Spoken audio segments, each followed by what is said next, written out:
LFM, l'invité du 6-9. Vous les avez peut-être déjà vus en ville, sauter de banc en banc ou même de bâtiment en bâtiment. Cette pratique, c'est le parcours et il y a même la possibilité de le faire en intérieur avec Parcours Expo et ses deux salles à Morges et Yverdon. Bonjour Jess Pévril. Bonjour, merci. Vous êtes à la tête de ces deux salles. En quelques mots, comment est-ce que vous pourriez nous présenter le parcours à nous néophytes ? Alors le parcours, simplement dit, c'est un sport artistique de performance aussi, où on apprend des mouvements de passement d'obstacles. On apprend aussi un peu plus tard des acrobaties si on veut. Et c'est un sport qu'on pratique en milieu urbain principalement. Et on va progresser de cette manière-là. On apprend basiquement à niveau bas et on progresse gentiment au fur et à mesure. On voit de plus en plus de vidéos sur les réseaux sociaux, ça semble bien prendre. Comment on peut expliquer que cette activité devienne aussi populaire ? Alors, c'était considéré d'être un des premiers sports viraux quand YouTube a sorti. Donc moi, je pratique depuis même avant YouTube, donc c'est un peu plus avant ça. Mais le parcours, il est très... je pense que c'est un sport qui a l'air très impressionnant quand on voit des pratiquants qui pratiquent depuis longtemps surtout. Et du coup, je pense que c'est probablement pour ça qu'il a pris tellement d'ampleur sur les réseaux sociaux et puis sur YouTube principalement quand ça avait commencé. Alors justement, vous, c'est avant YouTube. Comment vous vous y êtes mis ? Alors moi, j'ai commencé justement avant YouTube. Donc nous, on avait vu des vidéos sur un vieux site web avec un ami à moi. Je me souviens même plus le nom du site quand j'avais 12 ou 13 ans.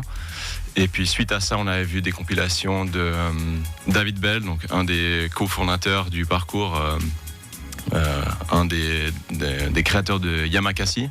Et on a vu ensuite aussi le film Yamakasi. Et puis pour nous, ça c'était notre principale source d'inspiration à la base.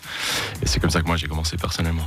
Donc quand on se balade dans une ville généralement c'est un peu fonctionnel, c'est prévu pour nous permettre de nous déplacer. C'est un peu un moyen de se réapproprier l'espace urbain, de faire du parcours ? Absolument, ouais. On aime bien justement réutiliser ce mot appropriation d'urbain parce que justement ça nous apporte une vision où on arrive à trouver des aspects dans la ville, des aspects urbains, de murs, des petits trottoirs, des barrières, où on peut un peu ajouter notre créativité et notre sport à ces lieux, et ça les rend un peu plus... en tout cas, pour moi, ça les rend un peu plus magiques, parce qu'on rajoute un peu de notre personnalité aux villes, aux lieux, que sinon, ça serait juste un mur sans rien, quoi. Donc le parcours, c'est une pratique extérieure. Pourquoi avoir décidé d'ouvrir deux salles en intérieur ?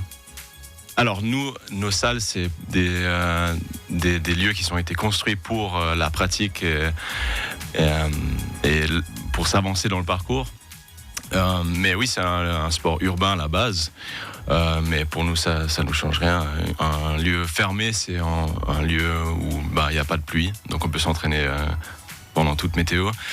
Et puis aussi, c'est cool pour nous d'avoir un lieu un peu fixe où des gens peuvent venir de manière hebdomadaire et toujours se voir entre eux, puis avoir cette sorte de culture où on propose des cours pour tout le monde et puis des coachs qui sont super qualifiés. Et puis c'est un peu ça l'idée, d'avoir cette structure un peu permanente. Alors c'est un exercice pas très radiophonique, mais quand on rentre dans la salle, on s'attend à quoi ? Vous avez reproduit des murs, vous avez reproduit des escaliers ? Ouais, alors des escaliers, on en a, mais ça monte sur la mezzanine où on voit la salle. Oui, non, mais justement, on a reconstruit plein de murs différents. Et puis des barres pour faire des balancers. On a un bac à mousse aussi avec plein de cubes de mousse. Donc, typiquement, on peut sauter puis être amorti, c'est ça ? Exactement, et puis ça va être tous les petits, ils adorent venir et sauter dedans.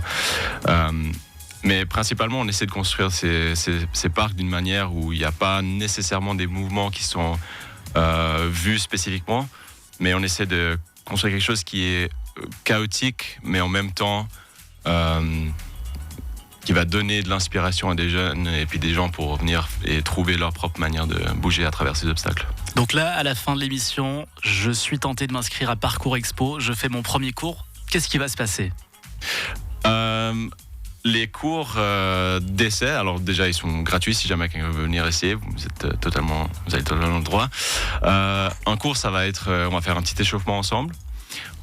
Ensuite, on va partir pour quelqu'un qui a jamais vraiment fait de parcours avant, on va commencer sur des mouvements très basiques, les premiers passements, comment faire des amortis correctement. comment faire des roulades de manière sécure. Et ensuite, on va essayer de pousser la personne à essayer d'être un peu plus créative et pas seulement rester sur les règlements qu'on leur donne, mais essayer de prendre ce qu'on vous a donné et puis être un peu plus créatif avec. Vous avez rapidement mentionné les personnes qui encadrent donc ces activités. Qui sont-elles ? Et le parcours, enfin on va trouver quoi comme type de... C'est des professionnels qui font des compétitions, c'est... Chez nous ? Ouais. Alors nous, on a pas mal de coachs avec des différentes expériences de vie. Là, nous, on essaie le plus possible d'être sûr que nos coachs sont formés via le système jeunesse et sport, auquel je suis aussi contributeur. Donc on essaie vraiment d'avoir des cours de la qualité la plus haute possible. Et puis on a certains, c'est des jeunes qui font de la compétition internationale. Puis on a d'autres, c'est des jeunes qui... Ils ont commencé les cours chez nous jeunes et puis maintenant ils font un peu plus partie de l'association. Et puis justement, dans tous les âges, tout le monde peut venir faire du parcours à Parcours Expo à Morges et Yverdon. Exactement. Tous les âges. On donne des cours tous les âges. On donne des cours dès 5 ans. Et puis on donne aussi des cours de mobilité pour les seniors. Donc on va voir des seniors faire des sauts dans les bacs à mousse. On va les voir sauter d'une barrière à l'autre. Ouais, alors imaginez comme vous voyez des vidéos YouTube, mais tout réduit à 10%. Donc c'est principalement des cours de mobilité au goût parcours. Donc on va apprendre quelques petits passements, quelques petits sauts de manière sûre, mais c'est pour garder de l'énergie et puis rester actif dans la vie. Donc il y a des stages, il y a également la possibilité de faire des anniversaires à Parcours Expo chez vous à Morges et Yverdon. Vous êtes où à Morges, respectivement Yverdon ? À Morges, on est à avenue Riom-Bosson 2, donc c'est juste la sortie d'autoroute où il y a le Harley-Davidson. On est dans le même bâtiment. Et à Yverdon, on est avenue des Sports 5, donc c'est la zone un peu industrielle, pas loin de le stade de foot. Donc à peu près à 10 minutes à pied depuis la gare. Et puis oui, on donne des stages l'été, on donne des stages pendant les vacances scolaires et des anniversaires, on organise très souvent aussi. Ça fait fureur. Et ben on se réjouit de tester ça en 2025. Le site parcoursexpo.com, parcours avec un K. Merci beaucoup Jess Pévril, belle journée. Bon merci mardi. À vous. À bientôt.